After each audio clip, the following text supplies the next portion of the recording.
وہ عورت جو مہینوں میں کماتی تھی اب وہ دنوں میں کمانے لگی، لیکن وہ لڑکیاں اپنی مرضی سے اپنے جسم کو فروش نہیں کرتی۔ ان میں سے کوئی غربت یا بھوک سے تنگ آ کر کچھ لڑکیاں دنیاوی خواہش پوری کرنے کے لیے، اور کچھ بہت مجبور ہو کر۔ ہر آدمی کو چند پیسوں کے لیے اپنے جسم کو ان کے حوالے کر دیتی، اور وہ درندے ان کے جسم کو نوچ کر چلے جاتے۔ جب اس کاروبار کے بارے میں بہت زیادہ چرچا ہوا تو بڑے بڑے افسروں نے پولیس پر زور ڈالا کہ تم ان کو جا کر کچھ کیوں نہیں کہتے۔ پہلے تو وہ پولیس والے رشوت لے کر چلے جاتے، لیکن جب ان کے سر سے پانی اوپر ہوا تو انہوں نے اس عورت کو کہا کہ آپ اب یا تو ہمیں اور خرچہ دو یا تو تمہیں یہ دھندا بند کرنا پڑے گا۔ اس عورت کے بعد بہت زیادہ پیسہ جمع ہو چکا تھا۔ اس نے ان کو بہت ساری رقم دی اور کہا کہ اپنے اوپر والوں تک پہنچا دے اور اوپر والوں کا منہ بند کر دے۔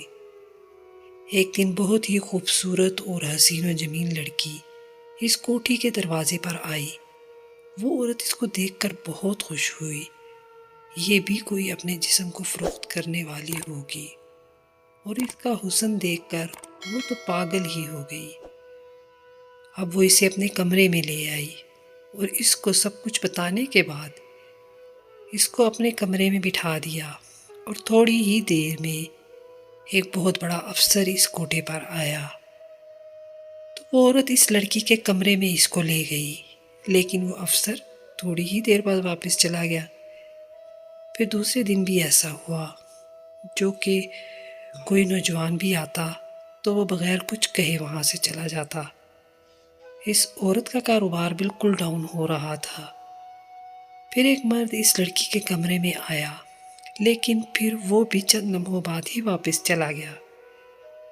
اس عورت نے اس آدمی سے پوچھا کہ آج کیا بات ہے، تم کچھ کیے بنا ہی جا رہے ہو؟ تو اس آدمی نے کہا اندر جا کر خود دیکھ لو۔ تو عورت بہت پریشان ہوئی، اور جب وہ اس کمرے میں گئی تو اس کے پیر تلے سے زمین نکل گئی، کیونکہ وہ لڑکی اندر عبادت کرنے میں مصروف تھی۔ اس عورت نے پوچھا لڑکی کیا تمہیں نہیں معلوم یہاں کیا کام ہوتا ہے، اور تم یہاں عبادت کرنے میں مشغول ہو گئی ہو؟ تو اس لڑکی نے کہا کہ جب میں اس کوٹھے کے پاس سے گزر رہی تھی تو اس کے دروازے پر لکھا تھا کہ اپنے جسم سے جو کچھ کمانا چاہتے ہو کما لو، میرے پاس رہنے کے لیے جگہ نہیں تھی، اس لیے میں اس کوٹھے میں آ گئی اور اللہ کی عبادت میں مصروف ہو گئی، کیونکہ یہ جسم ہمارے پاس امانت ہے اور ہم جتنی بھی عبادت کرنا چاہے کر سکتے ہیں۔ میں اپنے جسم کو عارضی تکلیف دے کر اپنی جنت کما رہی ہوں۔ کیا آپ نے دروازے پر نہیں لکھا کہ اپنے جسم سے جو چاہے جو کچھ کمانا چاہتے ہو کما لو؟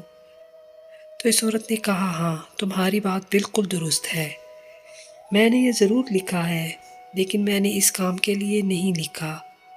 تو اس لڑکی نے اس عورت سے کہا جو کام تم اس دنیا میں کر رہی ہو تو شاید تمہیں جہنم میں بھی جگہ نہ ملے۔ تم ان معصوم، مجبور اور لاچار لڑکیوں کو یہاں لے آئی ہو تو ان کے جسم کو امیر زادے نوچ کر چلے جاتے ہیں۔ قیامت کے دن تم سے ایک لڑکی اپنے جسم کا حساب لے گی، اور قیامت کے دن تمہیں اپنے جسم سے کمانے کے لیے اور کچھ نہیں ملے گا۔ یہ بات اس عورت کے دل کو جا لگی۔ پھر اس نے کہا تمہاری بات بالکل درست ہے۔ پھر اس نے کہا کہ تم اپنے آپ سے پوچھو کہ تم اتنے سالوں سے یہ کام کر رہی ہو، کیا تمہیں کوئی سکون ملا؟ تو اس نے کہا کہ ایسا ایک بھی لمحہ نہیں گزرا جب میں نے سکون کا سانس نہ لیا ہو۔ پھر اس لڑکی نے کہا تمہارے کہنے کے مطابق کئی درندے اس کمرے میں آئے اور یہاں سے چلے گئے، لیکن میں اپنے رب کی یادوں میں اتنی محو تھی کہ مجھے اس بارے میں پتہ ہی نہیں چلا، اور مجھے تم سے زیادہ بے وقوف اور دنیا میں لگتا ہی نہیں، کیونکہ تم اس دنیا کے لیے کما رہی ہو جس میں رہنے کے لیے ایک سیکنڈ کا بھی پتہ نہیں۔ میں تو اس دنیا کے کام کر رہی ہوں جس میں میں نے ہمیشہ ہمیشہ کے لیے جانا ہے۔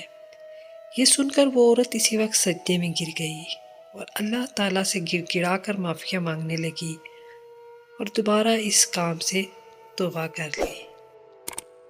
Thanks for watching and please subscribe our channel. Thank you.